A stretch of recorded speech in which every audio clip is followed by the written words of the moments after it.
Starting on August 29, 2005, the biggest catastrophe to ever befall an American city in peacetime took place in New Orleans.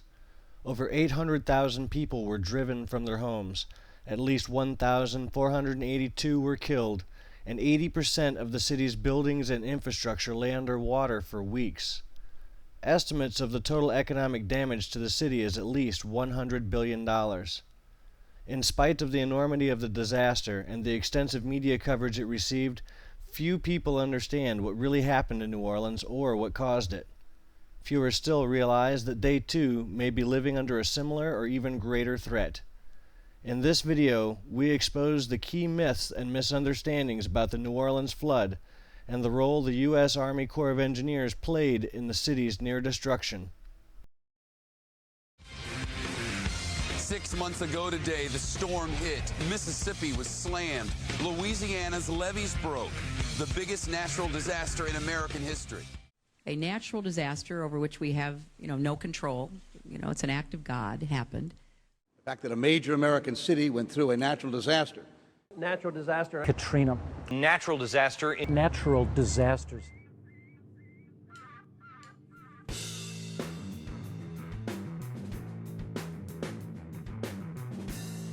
The number one myth about what happened in New Orleans is that it was a natural disaster.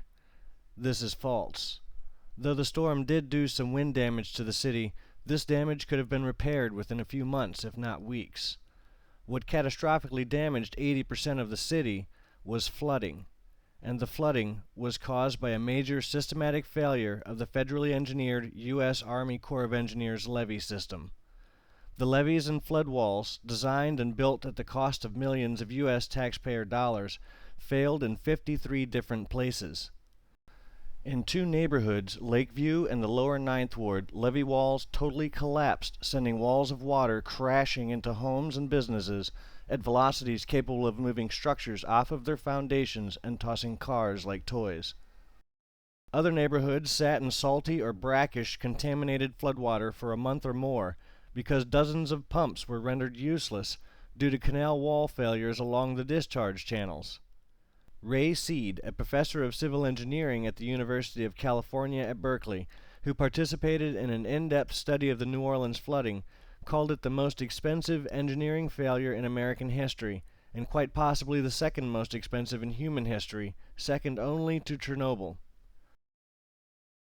The catastrophic flooding of New Orleans was an engineering disaster, not a natural one.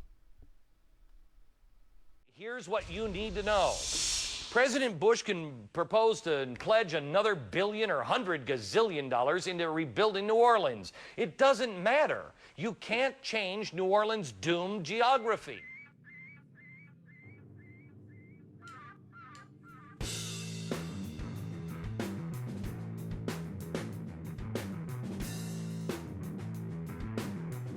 During the levee failure catastrophe, while thousands remained stranded in the city without food, water, or medical care, some claimed that the source of New Orleans' troubles was that it was located in the wrong place. This is false. Situated at the end of the Mississippi River, New Orleans is the literal gateway to America's agricultural and industrial heartland. Upstream of New Orleans, the Mississippi River becomes too shallow to allow ocean-going freighters and container ships. Therefore, New Orleans and the land it sits on has historically been, is now, and in all likelihood will probably always be, one of the most important ports and transshipment points in the United States. New Orleans used to be much better protected against the impact of hurricanes and other storms. When it was founded, the city was located 125 miles from the Gulf of Mexico, and sheltered by hundreds of square miles of wetland, which acted as a buffer against storms and storm surges.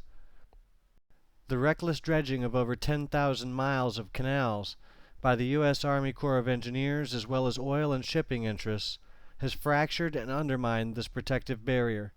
To date, almost none of this damage has been repaired, and what is left of the natural marsh continues to erode. The article outlines how New Orleans sits way below sea level in a great big bowl.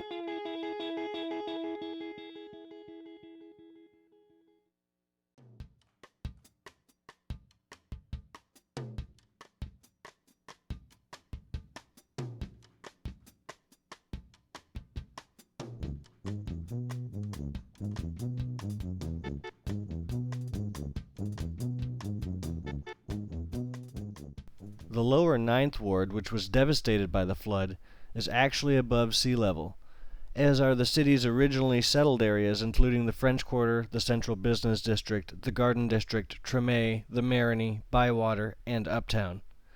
While it is true that parts of New Orleans are below sea level, New Orleans is not the only coastal city that faces flooding challenges. In New York City, much of the city's transportation system, its subways and tunnels, lie below sea level and require 24-hour-a-day pumping to remain dry.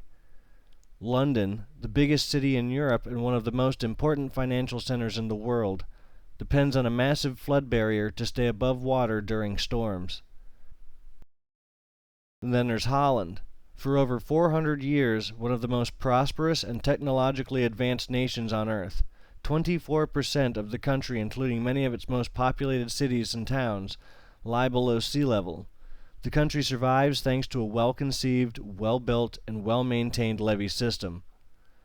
An area does not have to be under sea level to flood when levees fail. This is not New Orleans, it's Fernley, Nevada. Located 4,200 feet above sea level, it flooded when a local levee collapsed. Improperly built levees caused the destruction in New Orleans, not the fact that a portion of the city is built below sea level. I have never, ever seen anything as badly bungled and poorly handled as this situation in New Orleans. Where the hell is the water for these people? Why can't sandwiches be dropped to those people that are in that Superdome down there? I mean, what is going on? This is Thursday. This storm happened 5 days ago. Tens of thousands of buildings still awaiting demolition. Less than half the schools reopen. Crime has soared. And of the $116 billion in federal aid promised to the Gulf region, less than $7 billion has actually been spent rebuilding New Orleans.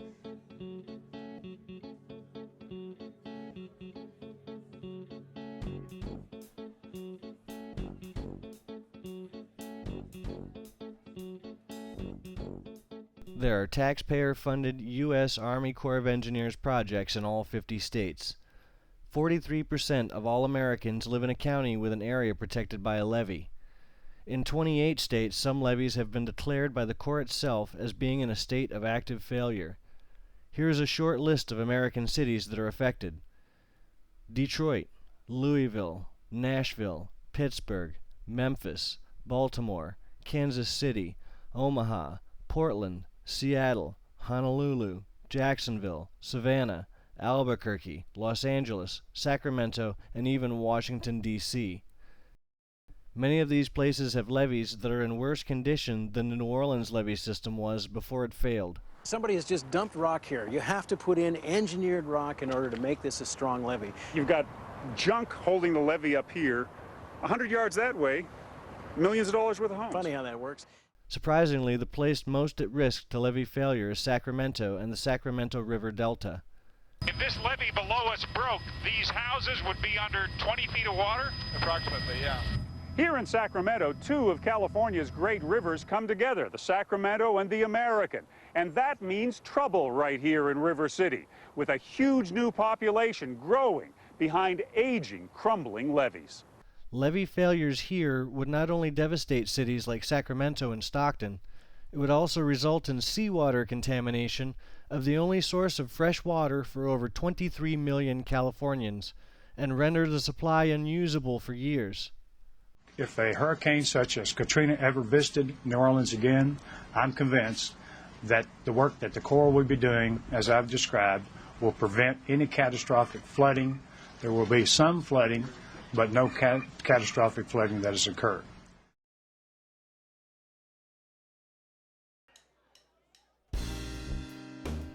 The U.S. Army Corps of Engineers has no plans to change its business-as-usual approach to levee building and maintenance. With a few rare exceptions, no political figures appear interested in examining, let alone addressing, the situation at all.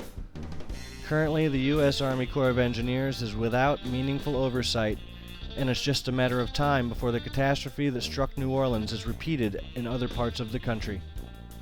If this situation is going to change, it's going to be up to the individual citizens to put pressure on Congress, the White House, your governor's office, local officials, and the U.S. Army Corps of Engineers to face the problem squarely and solve it. To learn what you can do to help turn this situation around and make sure New Orleans and other parts of the U.S. don't suffer the same fate New Orleans did in 2005, visit levees.org. Levees.org is a grassroots, nonpartisan group that works to educate citizens about ongoing levee failure risks to New Orleans, southern Louisiana, and the rest of the nation. With your help, we can save lives and communities.